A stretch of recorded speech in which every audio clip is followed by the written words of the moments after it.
What up, nerds? Welcome back to the Nerdy Narrative. My name is Leslie Smith, and today on the channel, I'm going to be talking about my reading experience with the newest from Tananarive Due, The Reformatory. Huge thank you to Saga Press, an imprint of Simon & Schuster, for graciously providing a free copy at my request to read and review this and share that experience with you all. Let's jump right into this amazing novel. This is a masterpiece. If you're a fan of horror or historical fiction, you don't even need to listen to this review.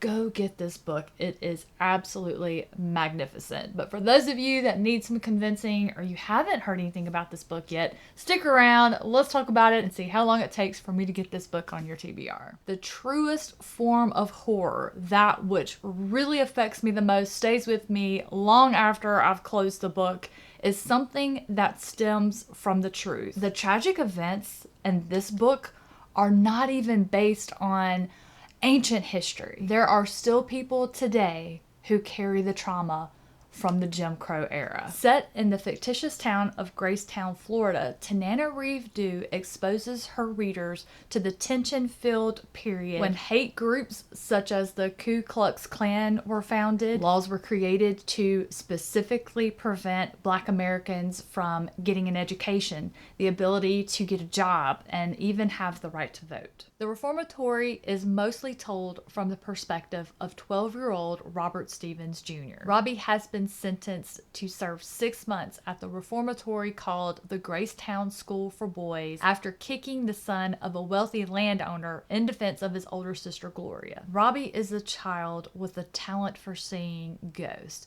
And I know you might be thinking that would scare the stuffing out of you as a child, but Robbie took comfort in this because it allowed him to see his mother, who had passed on from an illness months prior. Over the years, while this school has been in operation, there have been several boys that have gone missing after being sent there. If the school was to be believed, it happened in accidents or the boys ran away and disappeared.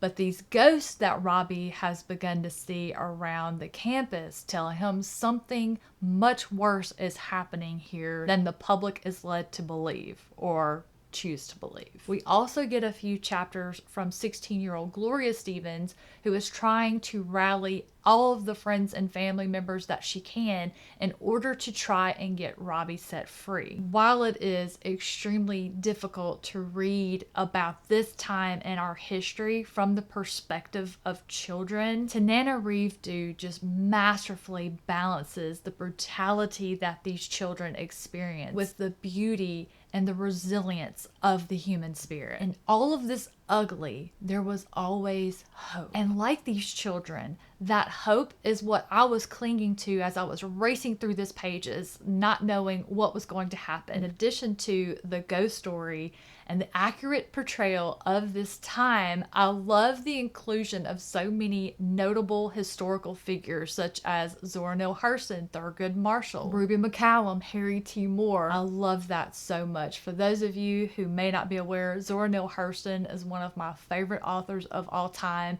I recently read her nonfiction collection of essays, and she featured one at the end about the trial of Ruby McCallum. So when she was mentioned in the story and Gloria had a moment with this character where she had a bit of foresight about her future, I knew exactly what it meant and what she was referencing and what was in store for this woman. So I would encourage you, if you have not read The Reformatory, but you're planning to and you would like to enhance that experience a little bit, I would encourage you to pick up You Don't Know Us Negroes and Other Essays by Zora Neale Hurston. Even if you only read the last one about Ruby McCallum, I think you will find it will greatly improve your reading enjoyment for The Reformatory. I know that you all only hear me talk about it. If you look at it on Goodreads, you're like, okay, she gave this 5 stars. So you only see the stars, you don't see my actual rating system. I actually break novels down into 7 to 9 elements depending on the genre.